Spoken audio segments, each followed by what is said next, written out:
getting breathless, literally feeling as if I need to stop. I need to take a little break. That's success. So whether you do that something 30 seconds or a minute to that breathlessness, perfect. And try to repeat maybe 4 times and take a break and recover until you're ready to go. That's as much instruction as you need. Really all you need. You can swim it, you can bike it, you can walk it up a steep hill, you can walk faster. You can take any mode of exercise and do that. And the other way is muscular fatigue from strength training. That's the other way we get intensity from exercise that is of a strength or resistance training type. Welcome to Are You Satisfied? A podcast that explores what a deeply satisfying and fulfilling life looks like and how to live it. I'm your host, Dr. Sarah Murphy, award-winning naturopathic doctor. Hey, everybody. Today on the show, I have Debra Atkinson. She's a functional health coach, hormone balancing fitness expert, and Flipping 50 founder. She's helped over 250,000 women flip their second half with the vitality and energy they want. She's the best-selling author of You Still Got It, Girl, the After 50 Fitness Formula for Women. Navigating Fitness After 50, your GPS for choosing programs and professionals you can trust, and Hot, Not Bothered. I love your titles, Debra. Debra hosts Flipping 50 TV and the Flipping 50 podcast, an AARP top podcast for 50-plus women. She's a frequent speaker and TEDx presenter of Everything Women in Menopause Learned About Exercise May Be a Lie. Wow. I'm so interested to talk to you today. Thanks so much for having me. And yes, I put that tongue twister in there just as a test. Okay. Well, you got me. So yeah, it's wonderful to have you on the show today. And let's talk about exercise. I think for some people, they have some resistance to exercise. So tell me what you love about exercise and what got you into this as a focus for you. Well, and I believe that's a pun, right? Sometimes the only resistance training somebody wants to do is resisting the whole idea of doing the exercise. Yes. Yes. And since stronger and strength training is my total niche, that's quite funny. So there's a long story. I'll give you the Reader's Digest condensed version. I started out as a graphic designer. Believe it or not, I was in my second year of college and I realized that all the graphic designers and the art students smoked, drank, and stayed up all night. And I was just discovering fitness, self-initiated on my own. And I was just like, I don't fit here. So I stuck one foot in physical education and left the other one in graphic design. And by the end of the semester, I knew that's what I wanted to do, even though it really had not ever defined me in any other way, in my first 20 years. But what I wanted to do is empower other people to feel that way. It wasn't about helping people look a certain way, but I also found I was a teacher and I really enjoyed hearing something myself and almost was compelled to say, I think I could teach that better. I think I could break this down and make it more useful and practical for somebody else if it was in different words. So I think that's what's really kept me going. And it's really, I think, the difference in what I do. I cue with the ideal that I want to give someone the answers to the questions they don't know to ask yet. Okay. And what are those questions that they might be knowing about?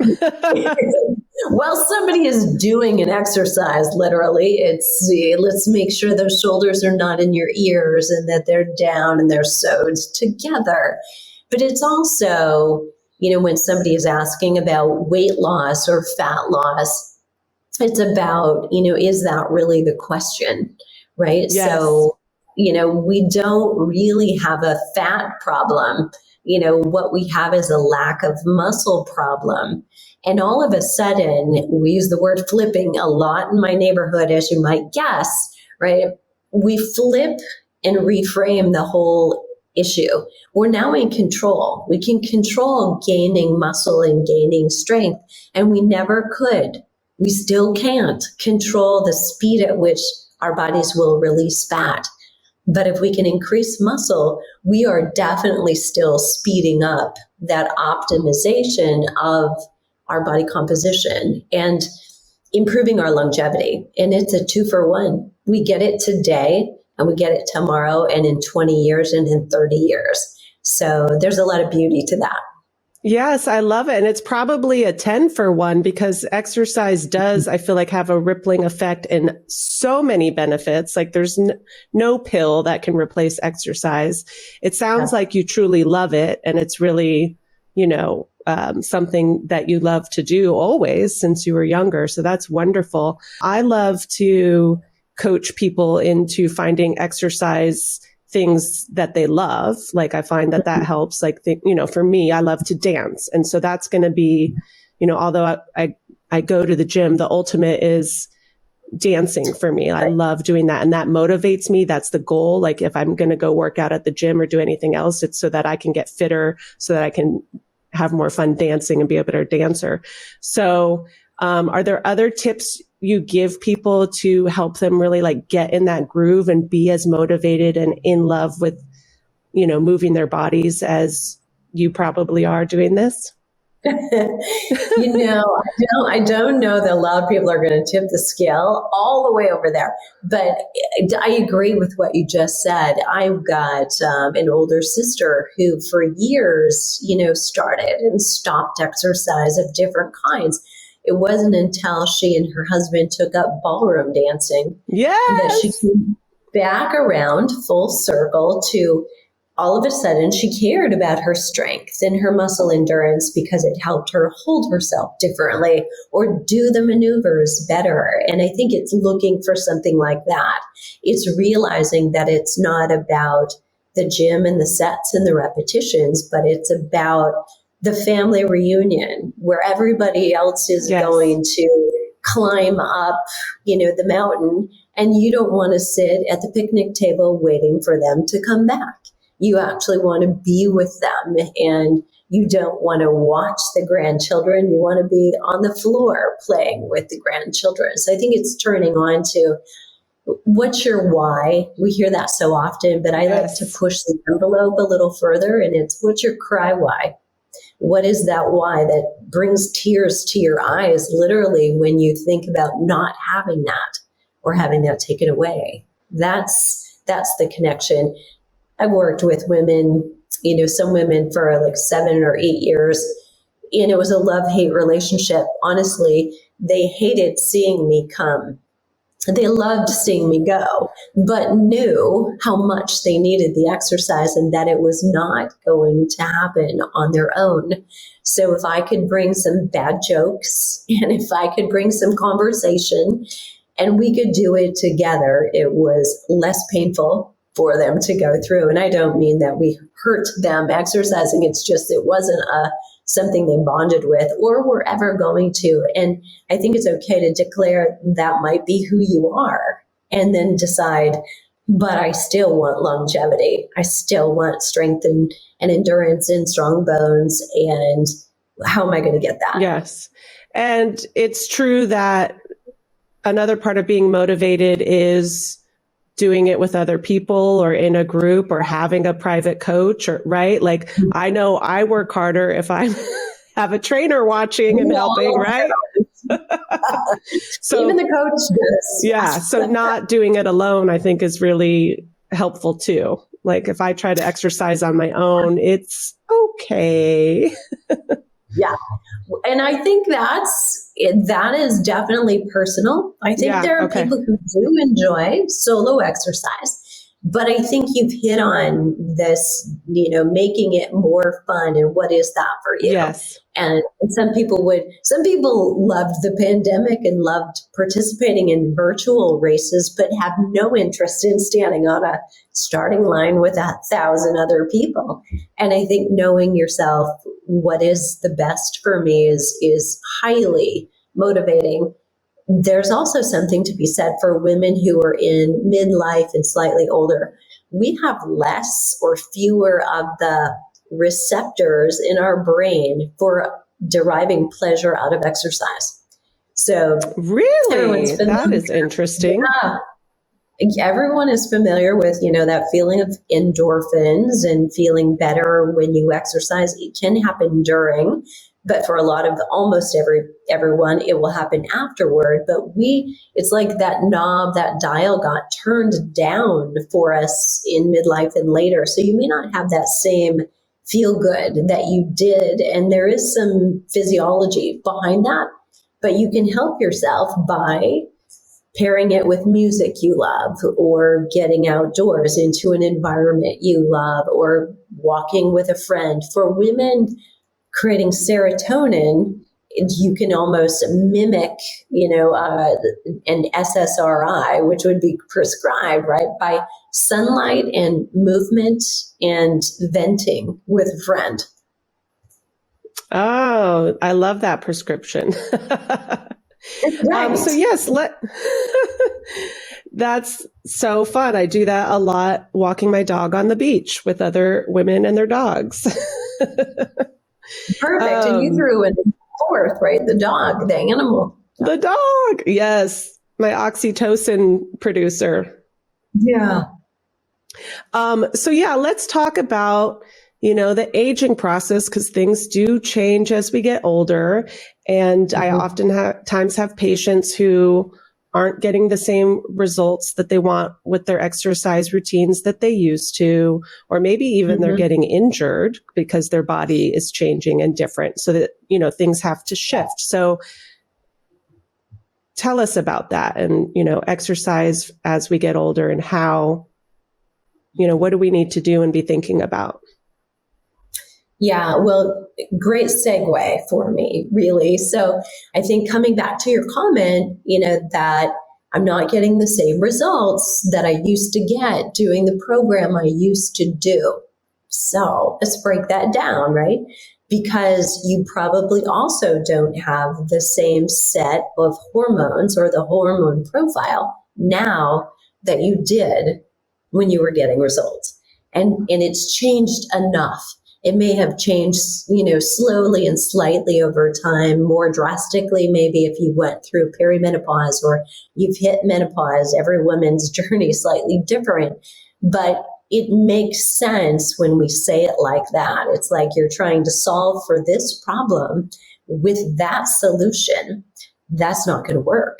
So the answer to the question is, do I have to settle for a weight gain or lower energy or fewer results than I want?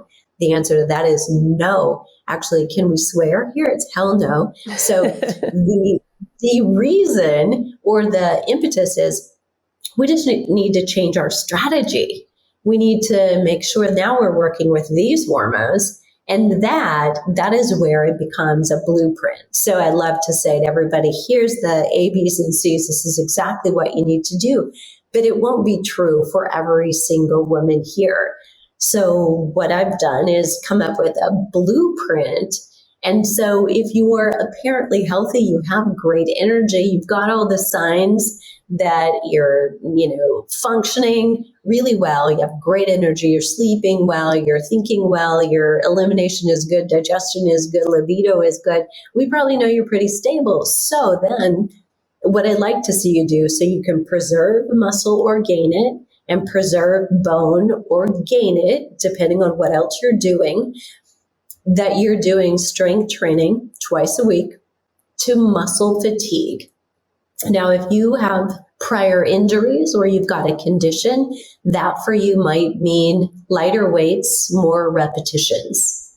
That if you are apparently healthy, no issues, progressing up to a point where you're actually lifting heavier, doing fewer repetitions, will probably get you better results for metabolism as well as for bone density. But we always have to weigh the risk-reward ratio. And it's always, if there's too much risk, we throw it out because there's too many other choices that we can make to make it safe for you. So strength training is going to be number one. That's one of the biggest changes, I think, that if you're a woman who's in her 40s or her 50s or definitely 60s, we learned that cardio was queen and king and every other thing, right? And we may divert back to that just because it's logged up here somewhere and it's really hard to push eject and get that out of there. We need to unlearn a little bit. But what we need to do is preserve our muscle mass. And actually too much cardio can actually be muscle wasting and accelerate age. So that oxidative stress, not a good thing. But there's some proof that doing strength training can actually help reduce oxidative stress. So bonus. And then you're maintaining the muscle without getting unduly fatigued. So I think if all of us were really honest, the last time we went and spent an hour on a Stairmaster or on a treadmill, or if you're one of those cardio bunnies who jumps from one to the other, by the end of that hour, most of us feel more fatigued than we do rejuvenated. If we're honest, okay? So you gotta go there with me. And yet, when you do strength training to muscular fatigue, your workout will actually be much shorter, much more reduced. So in time, you're not putting in that much time, but you also, in between every set, you get a little breather, you get a little break. You reach muscular fatigue, yes, but in 30 seconds or a minute, you feel good again in your back. And so there's a big difference in, at the end of a workout, what qualifies as a good workout. It's really not one where we feel like we could wring you out because you're just toast, but it's one where you walk out feeling like, yeah, I worked really hard, but actually I have now more energy for the rest of my day without needing to couch compensate. So very important. Yes, I totally agree. And how did you discover all of the work that you're doing now, like with your After 50 fitness formula? How did you come to birth this program? Well, as many of us do, we hit the bottom of the barrel. And so at 49, I quit my job on purpose. I quit loving it because I wanted to have a bigger reach, a bigger impact. My son was going off to college and I thought he's going to have a life. I better get it one that is not, him. They frown on parents going to school with their children. So I thought that would be a good idea. So I realized we'd had a lot of success building programs and marketing, and I wanted to share that with other fitness professionals. So that's actually what I set out to do. But I realized very soon I need to actually still be doing it, making my living with it, or I become irrelevant, telling someone else to do something. So I said, okay, I'm going to pick a niche that I've worked with the longest and the most, and it was baby boomers. I call myself a barely boomer. So literally I'm the tail end of that 1964 baby. And all my older siblings were boomers. And so I learned a lot, listened to a lot of music, and, went through the era with older adults. So I'd been doing research without knowing it for 30 years. But what I realized in spending that year trying to build a business online with a huge learning curve, is that I let myself exercise maybe 20 minutes a day, and otherwise had been used to 30 years of exercising hours a day, because as fitness professionals often do, they do more than teach classes, and they love it. I did all that. And I realized after a year, I looked better. I was healthier and I was stronger. And I was 49. So although I wasn't feeling hot flashes, we know probably a woman is in perimenopause at that point. So roller coaster hormones, and people were saying, what are you doing? What have you done? What have you changed? And I'm like, can't tell them right there, because I'm like, there goes my whole career. I'm barely exercising, but I started digging into the research and then became very aware that all of the information I'd shared for 15 years teaching in kinesiology at Iowa State University, and everything I'd learned for the last 30 years was based on research, really more on mice and men, and then a few studies on young women, but very, very little on women in menopause. Wow. So there's 39% of all sports medicine research features females. That may not sound terrible to a lot of women. I mean, it's 40-60. But when you think about the fact that we go through an average, and so none of us are average, but 7 different hormone changes in our lives. Some women go through them multiple times, having multiple children. Some women don't choose to or aren't blessed to go through some of those changes at all. But on average, now we've got that 39% divided by 7%, or 7, and that leaves us with really very little fraction of research that caters to you in any one phase of hormone change you're in your life. So unless a woman knew to ask a personal trainer even, is the program you're developing based on research, based on women just like me? I know for a fact it wasn't. Mm-hmm. I wasn't doing that 7 years ago. And I was teaching hundreds of students annually to do the same, create the same mistake over and over by position statements and guidelines that are based on both men and women of all different ages and some mice, right? Yeah. So we've really got to take a look at what are we basing our decisions on when we start a or start a training program, or we're working with a trainer, or if you are a trainer or a health coach and you're watching, are you really doing that research? Because I think all of us have known for a long time, we need to make sure that we're taking care of their joints and their mobility needs, but we haven't always looked at the hormonal side of the impact of exercise or of the hormones on the exercise. So I realized that somebody's got to give this a voice and make sure that everyone knows there's more choices. And we just need to be adamant, number one, about making sure that women are well represented in research and that we're using the research. Those fitness professionals who are teaching women in midlife are using that research for their good. So is there still no research happening on this age group, or is it changing? There's more.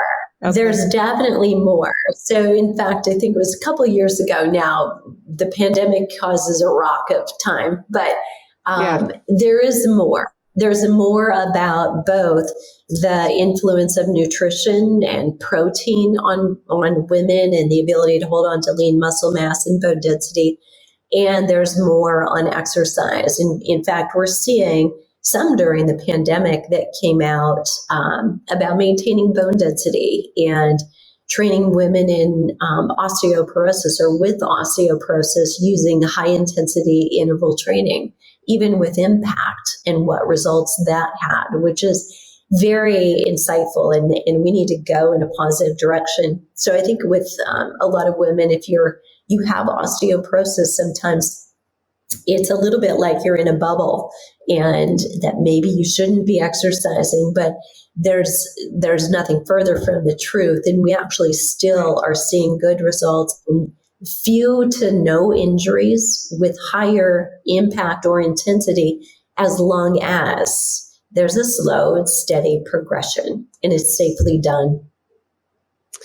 That's good to hear. And tell me, because it sounds like this is the missing link that you're tapping into, is this hormone connection to adjusting our exercise. Like, we need to customize our exercise to our age and our bodies and our level of fitness. And, it's a customized prescription that we really need, just like anything else, customized. Yeah. So to balance the hormones, or to, be sensitive to the hormones in midlife for midlife women, how does the exercise get adjusted? How do you do that in your programs? Yeah, well, number one, and I'll tell everybody this, and you can start this right away or start thinking about it, because I know it is a scheduled juggle, but just shifting higher intensity movement to earlier in your day is a fantastic change. First of all, what we're doing is, ideally, if you're apparently healthy and things are going right for you, your cortisol is at a high in the morning, and exercising with that as opposed to against it when it's at a low The cortisol, of course, as you know, I'm preaching to the choir, but a stress hormone. And for the rest of you, it's also the energy hormone. So your body uses that energy for the exercise. And yes, you do have a slight, even higher elevation of your cortisol level, but then you have the appropriate corresponding downfall. And that's what you want, is for your body to say, I mean, that's how we're all supposed to be stressed in the first place. We just have a chronic stress right now in our lives. But later in the day, you then focus on more lighter activity, lower intensity, going for a walk, doing yoga instead of high intensity interval training or even strength training.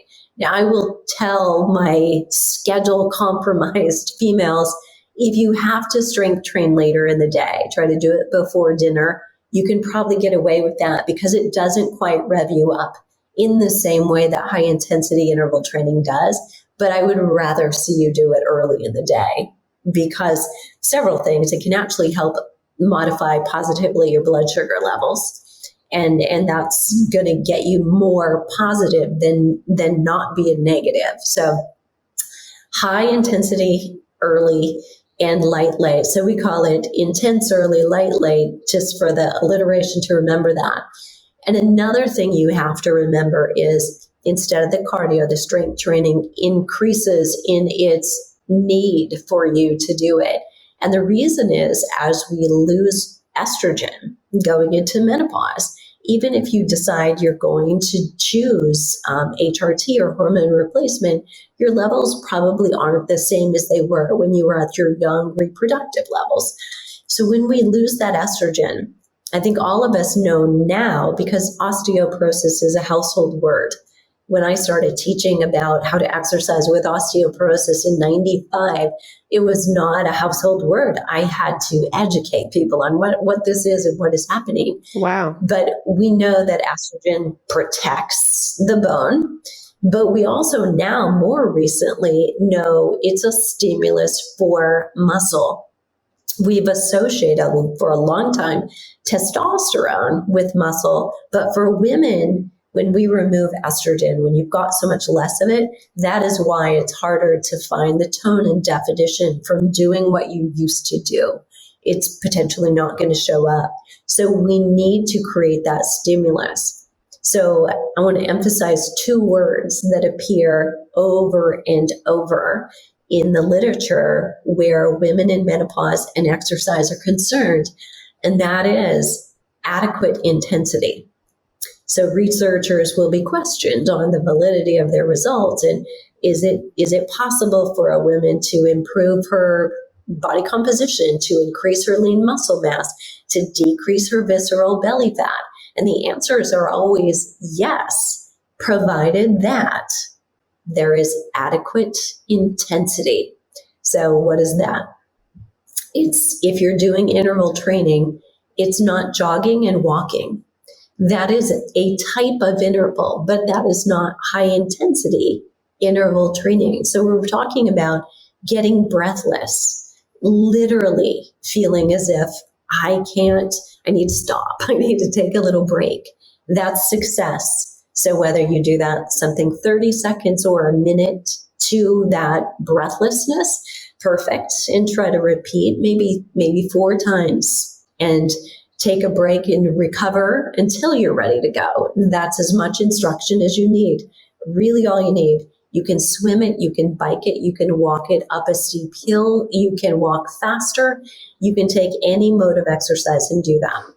And the other way is muscular fatigue from strength training. That's the other way we get intensity from exercise that is of a strength or resistance training type. So temporary muscle fatigue or failure, it really means that if you're doing 15 repetitions, that 13, 14, and 15 have you questioning if you're actually going to be able to get them all. It's that heavy. And that is success. So if you reach fatigue at 13 in a set intended to be 15, you won. You won the lottery. That is still success. So you want that feeling of reaching that's what we call overload. And that is where you've set yourself up for the opportunity to get fit between now and the next workout that you do. The recovery happens, or the fitness happens during the recovery, not during the workout. So that's the one mistake, Sarah, if we can tell everybody, that most women make, because as soon as we hear strength training is good, women want to do it every day. Right. Because more must be done. Right. So it is the recovery where the fitness happens. So really important that, yes, you want those punctuation marks, and then you want the white space between them where you get good sleep, you relax, you get good food, high quality food, high micronutrient dense food, and protein.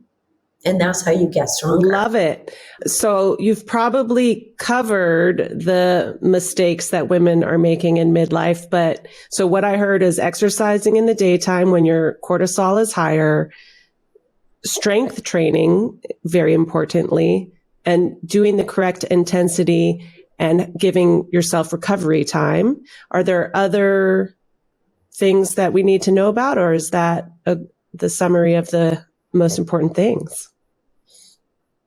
I think you covered. Very good summary. Yes. So those are the most important ones. I think the last thing is coming back to listen to your body. Yes. So we can say, here's a blueprint, and try to get that strength training twice a week. Try to start in introducing high intensity intervals 1 or 2 times a week. And then move in between, take walks, move regularly without a quota or without minutes or distance, but just moving more.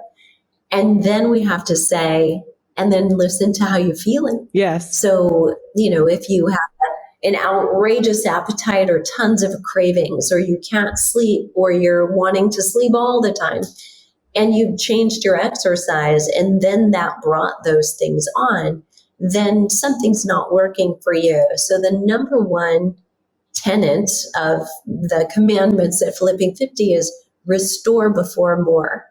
So we don't say start doing this, this, and this. If you're feeling like you need to take a nap, probably take a nap would be better, right? So fill that hole up, figure out why you're tired, and let's get you rested, and then begin it, because then you can get fit.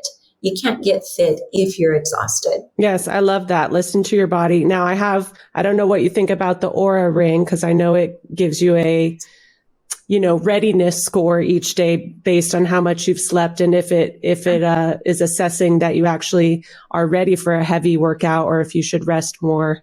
But I kind of look at that each day. Yeah. No, I love it. Yeah. And I think so much easier and more convenient to do than I used to use when I wrote You Still Got It, Girl. I used a heart rate variability monitor, yes. And not quite as convenient. And you've got to get up and then go back and lay down. But it's very helpful. And I would say it's almost most helpful for those of you who tend to be overachievers. So, when it's hard for you to take a day off, this will tell you, oh no, this is a good idea that you're not ready yet. I love it. Yeah. Listen to your body. And I can also feel that too with, I think, preventing injuries at this age. Like if I am moving and maybe my knee starts to feel a little funny, I know, like, okay, let's not push that now. Right? Like we don't need to break anything. Just we're going to pull back a little bit on this. Yeah, famous last words. And I hear a lot of women say, or I will tell them, because I've heard this so many times, that, sometimes you go into those very tempting, sexy, marketed, programs that promise you a quick, you're going to get in shape, we're going to go really hard. Yeah. And the last thing you want to say is, I was in the best shape of my life until I got hurt. Yeah. Yeah. Because if you get hurt and, like really hurt and on crutches and surgery, I mean, easier way to get out of shape than be, stuck where you can't walk or move hardly at all. Yeah. Right. And there is a point where when we have the pandemic was this. The pandemic in small scale was Yes. this. I mean, who knew, Sarah? Like, you tell a fitness professional in February of 2020 that there's going to be a global dumbbell shortage. Yeah. We would have laughed you out of the building, right? But we did. We had one. And, that was proof that it was hard for people to exercise who were reliant on a Yes. gym or on the gym equipment or their trainer to then exercise. And, without getting back into that strength training and regaining any lost muscle or any losses of bone density, potentially disability may be higher in 8 to 10 years than it needs to be, because there is this moment right now where now we're at choice. We're opening back up. It's safer. We're all feeling safer and there's more options if you choose to do it online at home. But we have to make that choice, and getting started again can be a challenge. Yes. So it's find those things. This is like full circle, I think, for you and I, is find the thing you love, Yes. And start doing that. And even if you don't start the strength because you love the dance and you only start the dance, that first step in doing that more regularly Yes. will ultimately lead to something more. Yeah. 2 thoughts. One is it's also just so ironic because we are seeing the studies, and we could have easily guessed this, you and I, how exercise actually reduces your risk of having COVID and being hospitalized and dying, reduces your death risk, super healthy for you, really can build your resistance to COVID. And we, in the pandemic, well, some people, like you said, got more motivated in exercise, but there was also a lot of things that were shut down and people were prevented from exercising, which was exactly what we needed. And I can't tell you how much joy has been like back in my heart now, being able to go out now salsa dancing, which is at nighttime. So the wrong time of day when I was listening to you, but to be able to go out dancing again, like it is, it's such a part of my happiness and my health. Like I need it. It's essential. So yes, I have a question for you, because you work, with this process of aging. And I was thinking about this today. Do we think that we tend to get more satisfied and fulfilled as we get older, or less satisfied and fulfilled? And I'm thinking it could go either way. But what do you think? The research shows that actually women going through menopause are quite satisfied with their lives. Now, they may be frustrated with hot flashes, but they're really quite satisfied. And, I think there's so much there. So interjecting now personally, not based on research, I think that is just like something you grow into, where you're more comfortable in your own skin. You're more comfortable saying, I don't have all the answers, and not being afraid to ask a question and look silly. I mean, you don't think you're going to look silly. It's like, I don't care. I want the answer. Can you just tell me the answer? And we're okay. We're okay asking 20-year-olds. We're okay with mistakes we've made. And we give ourselves, I think, a little bit more grace than we ever had before. We don't feel like we have to have the facade of having it all together. Yes, I would agree that there is a wisdom that comes, and we know ourselves. We get to know ourselves better as we get older, and that can be grounding and fulfilling. But it does depend on, I guess, I'd say how we live our lives too. Making sure that our life is aligned with that, right? Okay. Yeah. You want a curveball question? Yeah, that wasn't it. Okay. Is there a question that you've never been asked before, but you've always wanted to be asked? And what would that be? Wow. In public, you mean? Well, it is public, yeah. If it's not a public question, then it's going to be public now. Yeah. I think maybe I've never been asked on an interview how much I think like mindset and not attitude, but belief in what it is you want or intention has to do with actually achieving goals, whether it be fitness or an accomplishment or a body change that you want. Wow. Well, I mean, mindset is my jam. I love it. Let's talk about it. Mindset and intention. Yeah, I think we touched on it a little bit at the beginning, like what's your why, like knowing, right? Like being connected deeply to the real reasons that we want to do things or what we want to achieve. But what else would you say about that mindset and intention? Mm-hmm. Well, what we do in our groups is I police them. Oh, actually. Uh-oh. So every once in a while we will have, right? Like, we will wait, have secret police? Okay. Oh, no, I'm right after.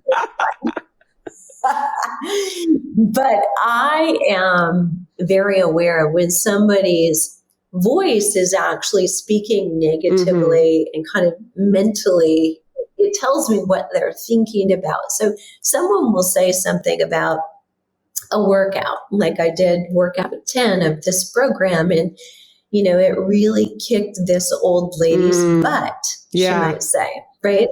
And I was all over that, and I found that one of the coaches in our community kind of actually contributed to it. And she said, well, it got this old lady too. And I was like, oh, hell no. You're all not saying this. We're not doing this. I said, do you hear what you're doing? I said, if you call yourself an old lady, you are making that come true. We need to change this. I mean, you need to say something about it. Yes, maybe it was a challenging workout, but you cannot refer to yourself this way. We can't. And I realized they meant no harm, and that's not the point. But I think you plant that seed, you let yourself go down that way. And I think truly every cell in your body is listening to every thought that you have. And so you really, I think, if you can tap into what is it that you want, and somebody watching this, I don't know who, somebody watching or listening needs right now to hear this, that if there's something you want that you don't have, there is a way that you physically want to feel, there is more energy that you want, there is confidence in just loving the body you live in, that if you can close your eyes and put yourself mentally in what that looks like, but tie the emotion, the way that you will feel to it. Now you're actually helping your body and every cell begin to create that. But you have to repeat it over and over, because we also have this automatic default that doesn't go there every day. And we all know that we default to our negative source of thoughts sometimes, thinking things about ourselves that we've always thought about ourselves instead of about the new. So you have to keep trying that on and make your brain believe, no, this is the new, and repattern it. And I think the most successful people are better at doing that. And they may not even know it's called manifesting or having intention, but I think they already go there for themselves. Yes, I love it. I have a big imagination, and I've always attributed that to a lot of my success. But our imagination, our stories, our words, our thoughts, they're so important. And we're doing that, we're thinking these thoughts more than we're doing our exercise routine in the day, right? So those thoughts are 24/7 running in the background. So that's so good. And I think we are often, if there's anything holding us back in our lives, it's ourselves, right? Like the self-sabotage can be stronger than any other obstacle or barrier that we have going on outside of ourselves, right? For sure. And I think it's that message that you're sending to yourself, in those other 23 and a half hours of the day. That's, well, I am somebody who exercises regularly. I'm somebody who fuels or exercise regularly. I'm somebody who rests and recovers from exercise regularly, and it changes all of the habits that you do, whether it's a workout day or not. Because I think a lot of women that I've worked with struggle when it's not a workout day. It's kind of the workout anchors the day, and then they make better choices. But when it's a recovery day, they don't have that same anchor, and that can be a struggle. Yes. And I'm actually catching myself in a thought that I'm going to shift right now, and that I'm often referring to dance as something that I used to do, even though I go dance now. But I say, oh, well, I used to be a dancer when I was younger. And now I dance, but I'm not really a dancer. And I think it would be more power. Yeah. Wow. Yeah. And I'm just acknowledging this on air right now because it's getting a little tearful. So this is good. But I just want to declare again that it would be more powerful. And this is how I'm going to phrase it from now on, is that I am a dancer. So I love it. That was profound. It's good. It's good. Yeah. Like as if because I'm moving into midlife now, I can't be a dancer anymore because it's different now. But of course I can. Just like we're going to exercise for our whole lives, and I'll dance for my whole life. It doesn't stop. So Absolutely. Thank you, Debra. Can I ask? Yes. Yeah. Can I ask, Sarah, I'm how old 44. are you? Yeah. Okay. So like from 24 to 20, right? 20 years ago or 24 years ago. I mean, imagine 24 years from now, you're going to look back, and right now as you're still going to be a dancer. That's what I want. And I want to be, if you go out dancing, I've seen it here and there where there's an very old lady on the dance floor. They're often very good. You can tell they've been dancing a long time. They've got the cutest outfits. I'm talking like 80, 90 something year old woman just dancing it up. So fun and free, so cute and beautiful. And I always look at them and I say, I want to be that, like later, like that is so wonderful. Like, so yes, I'll declare that now. Dance forever. Well, what's next for you, Debra? Anything in the works with your programs and career or otherwise in 2022? Any things coming up?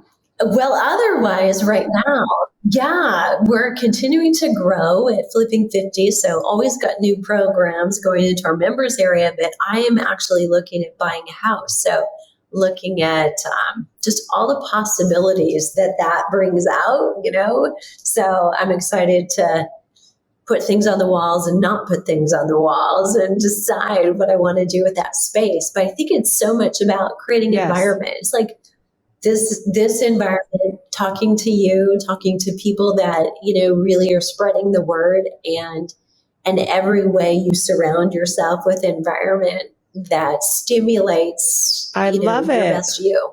So looking forward, you're going to create a new, beautiful home. Wonderful. Yeah. Well, it's so great to have you here, Debra, and everyone out there. Let's get exercising in all the ways that you love to move your body, whatever that might be. Debra, if people want to connect with you further or even perhaps sign up for one of your programs, I know we'll put some links in the show notes, but how can people connect with you? Or should we? Yeah. So you'll put the link up to the program, and then on social, I'm at Flipping 50 TV everywhere. So Facebook, YouTube, and Instagram, it's Flipping 50 TV.